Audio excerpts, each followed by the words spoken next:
Well, the new cage has just arrived. Now all we've got to do is set it up.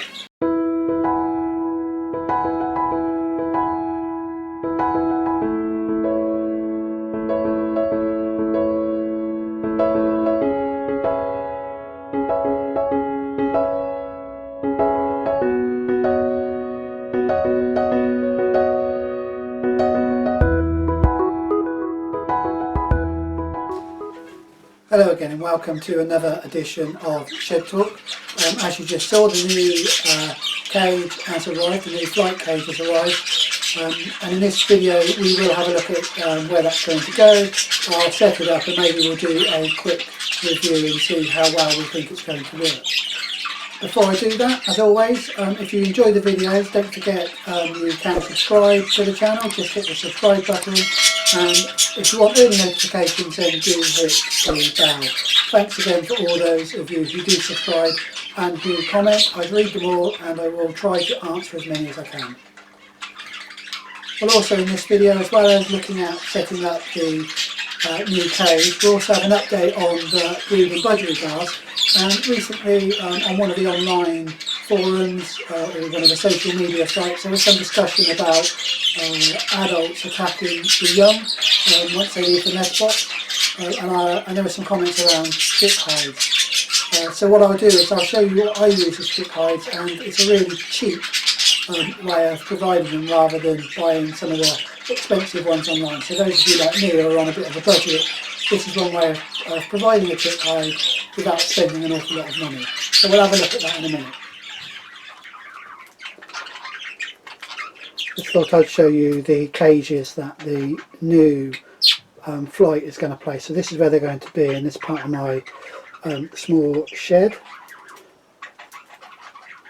These cages, as you can probably see from the pictures, well used, or have been well used in the past. I haven't used them for a little while and they're just taking up room now. You can see that they were originally my breeding cages, and the hens have had a really good go at the bars and I've had to do some running repairs. I think the question now is what I do with these. I think they're going to be a job or a little project for the summer. See if I can strip them down, do whatever running repairs I can on them, perhaps paint them, and see what else I want to do with them, whether I want to keep them or pass them on. Anyway, that's where they're going to go. What I've got to do now is get these cages out of here, so I've made room for the new cage to go in. And whilst I'm doing that, let's take a look at the chick hide on the cheap. So when we're breeding budgie cars, we accept that there's going to be some losses on the way through. You know, all of us know that we're going to get a percentage of eggs that are going to be the clear, adult, or in some cases dead in shell. We also know that occasionally when the chick first hatches, that the hen doesn't feed it, particularly with maiden hens, or for some reason the chick just doesn't make it through those initial stages.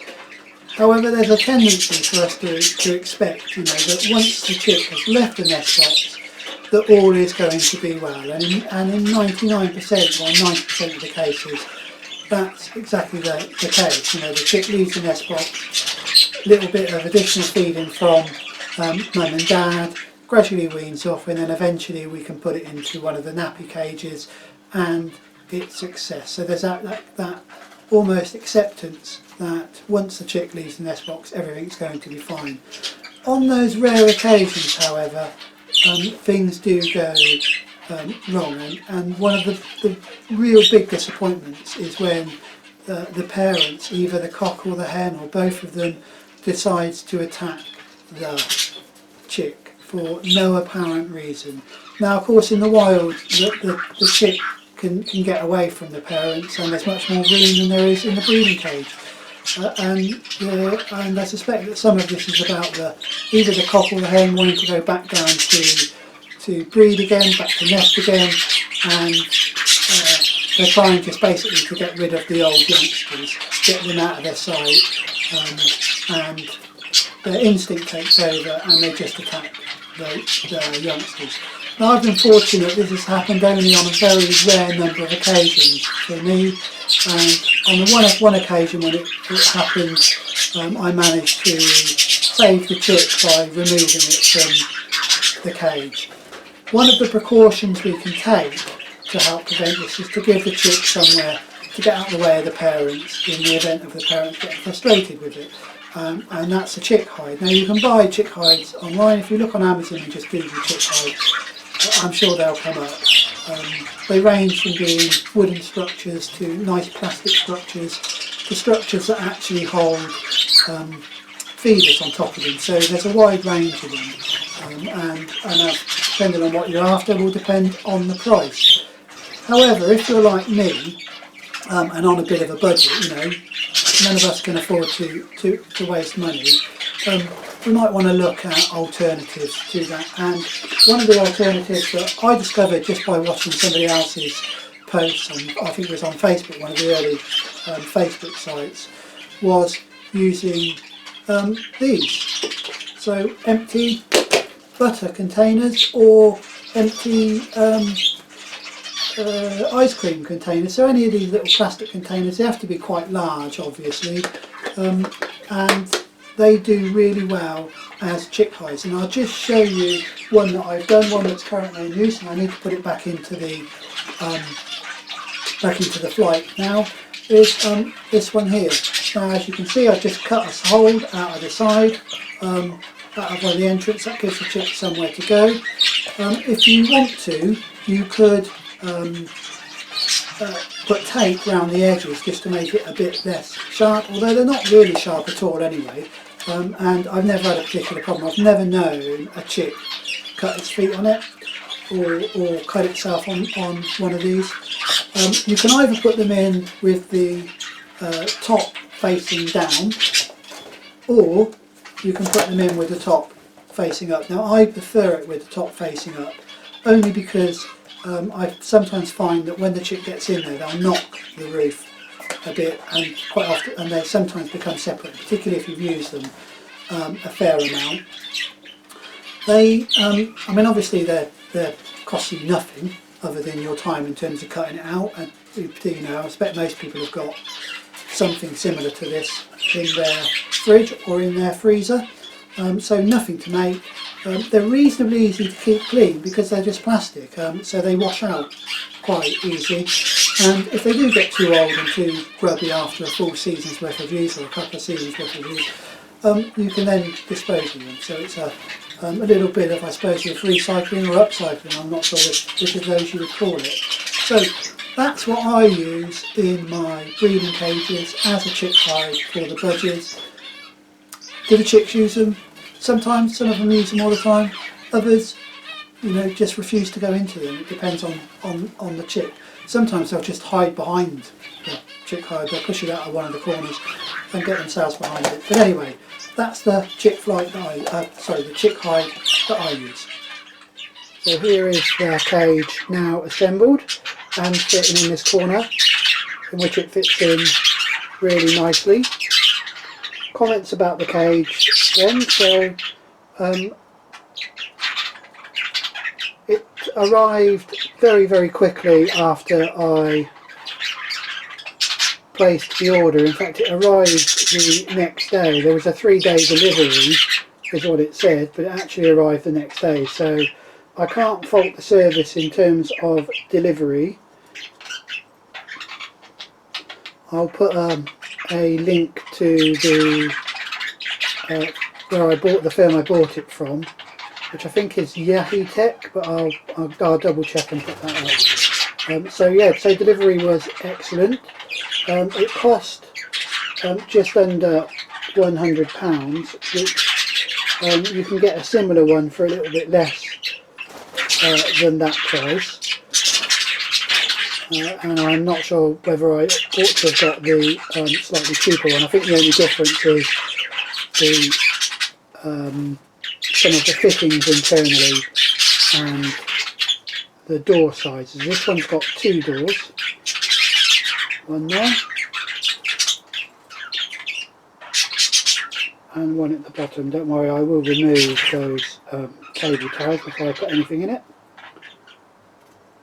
Assembly.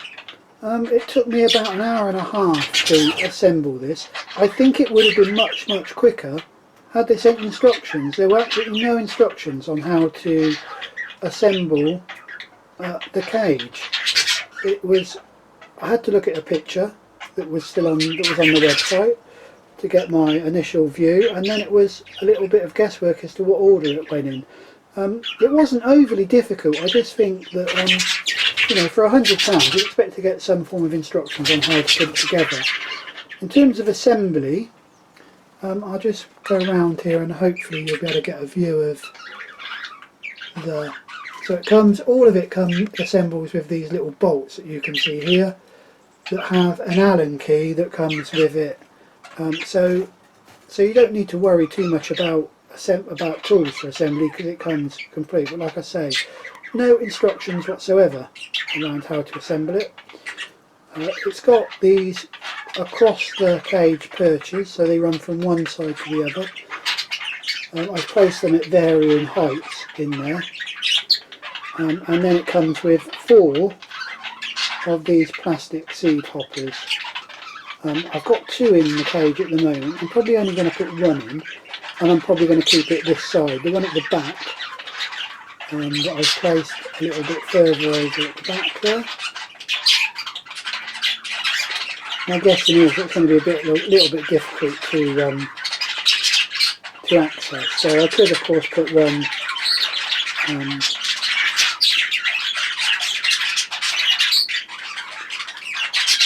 that one there, and then one on the opposite side, of course. It's very sturdy. The wheels that it comes with work fine.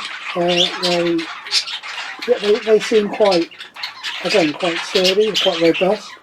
I'm not going to be moving it around too much in here, but if I was, I wouldn't be particularly worried about that. My only real concern is the tray at the bottom. So there's a black tray, I don't know if you can see it there. I shall just pause the video and take it out. So there is the black tray that I've taken out. It's obviously a tray just to catch all of the seed and other bits and pieces that fall through. My concern is that it's I don't know if you can see and hear that, it's a bit flimsy, and I'm not sure how long that's going to last, particularly if you're scraping it to get it clean. You certainly have to make sure it was on a flat surface, but we'll see.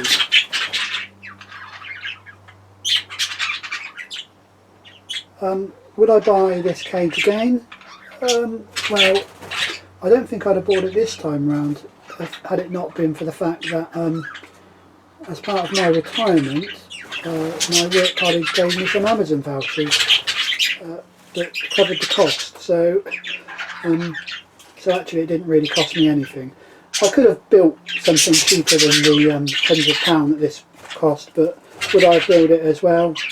Definitely not. Would it have lasted long? Probably not.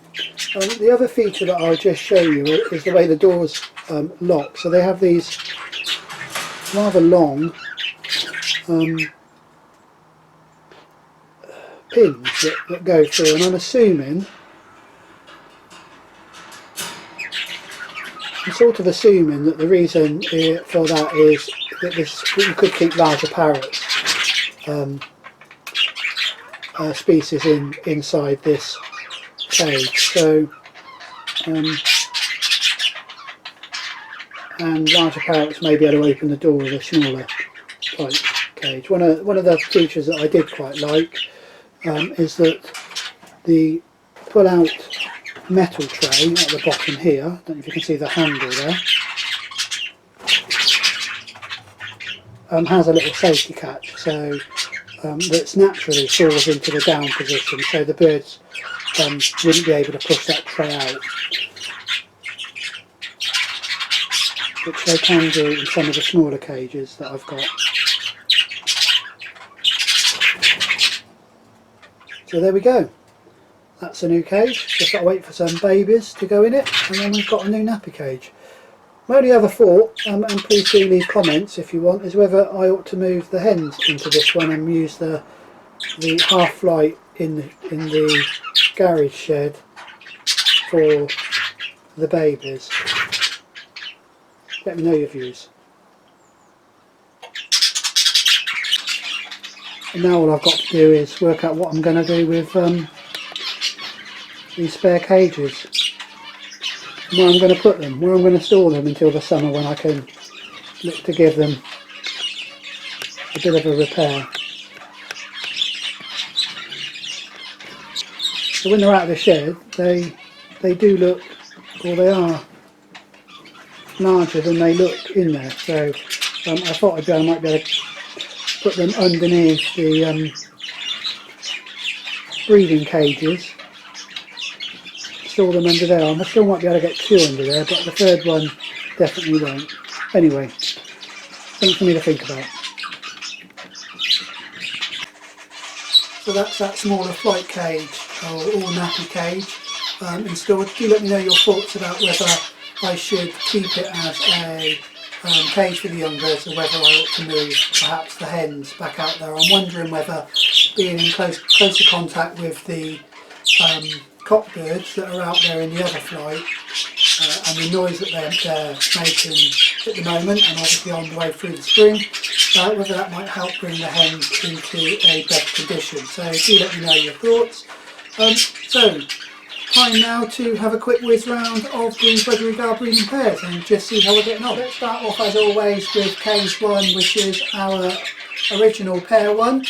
In the last video you will remember that I was resetting this pair, so all the eggs have been removed.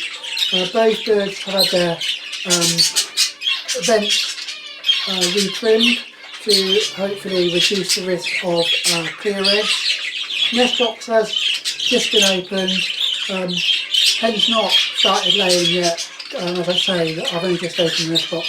So we'll wait and see though. If they produce something this round, all well and good. If not, then I'm going to take this hen out and replace the hen with another one, but I want to go again with this cockbird because I really want to get some more off him before he gets a bit too old. That's pair 1.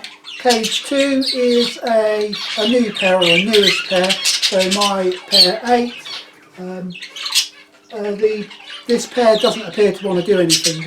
The hen did go in and have a little look in the nest box. She cleared a little bit out, but is showing no more sign. I'm going to give these probably another week, or 2 weeks at the maximum, and if not I may have to replace the hen for this cock again, or may actually put the cock back out in the flight, give him a bit of a rest, and maybe leave this cage empty for a little bit until I've got some of the hens in better condition. We'll have to wait and see on that one. So that's pair 8 in cage 2. So the next cage is cage 3, which is my pair 7. Remember we swapped the hen around on this one and we had some success. We had 5 full eggs out of 7. I said the first of those eggs that was full looked like a double yolk and will probably be addled, and indeed that was the case. So when that one had reached the time when it was due to hatch, I had a quick check, and indeed the egg had been addled. Other than that though, we then had another 4 that have hatched. All of those chicks look like they're being reasonably well fed and well cared for, so I'm a little bit hopeful here that actually all 4 of those chicks are likely to survive. And the next pair then is in cage 4, which is my pair 4, which is the pair that you chose a little while ago. If you want to check out that, we put up a number of hens for a cockbird, and I basically put the best hen, or the hen that got the most votes, in with the cockbird, and that's what happened.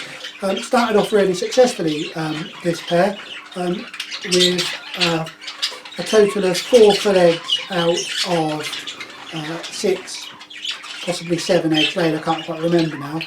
4 chicks hatched. You might remember from the last video that we lost one of those chicks. Well, unfortunately we lost another chick, the 3rd chick that hatched. We also also died. My gut feeling, having looked at both of those chicks, is that the hen is just not a very good feeder, and is perhaps neglecting those chicks that don't call quite so loud, and they just get weaker and weaker, and then stop calling for food, and then they die. And that's what looked like it happened with both the youngest chick and the second youngest chick.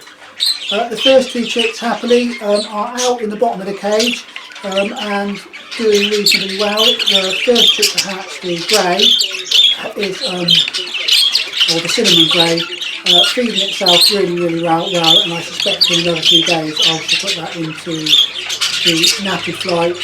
The second chick, that is a grey-green, is also now doing really well, and I've seen it starting to feed on the millet space I've put in there, and indeed starting to feed out of the main seed hopper. So I will probably move both the chicks at the same time in another few days. So success with chick 1, so ring number 1 and ring number 2 look like they are going to be fully weaned, and we've made those first 2 chicks to the perch. So cage 5, which is my pair 9. Now you'll remember again we swapped the hen over. I did say that the hen was starting to look in the nest box. Well, actually we've now got 2 eggs in the nest box, so I'm really hopeful here.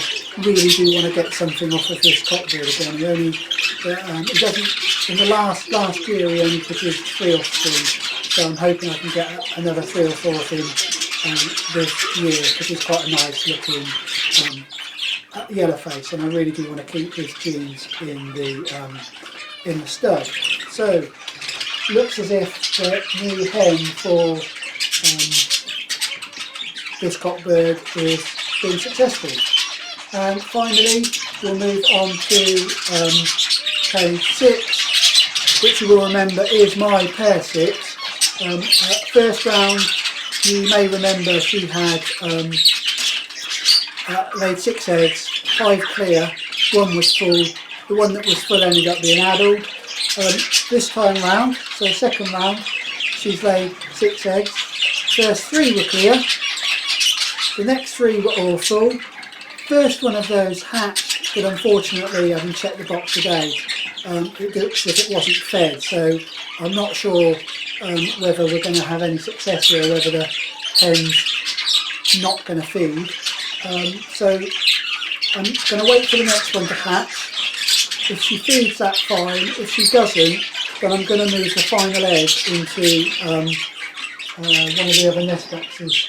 So probably in with pair 4, no sorry, in with into cage 3, where there are 4 in there, all being fed really well. So that's all of around the rounds here. Starting to feel like it's getting back into a full breeding season, with lots of chicks hatching, some being moved, new eggs being laid. Beginning to feel like the breeding season's finally got going for me. Well, it looks as if the breeding for the budgerigars is improving a little bit. That's just about all we've got time for in this video. So until the next one, please do stay safe, and as always, enjoy your birds.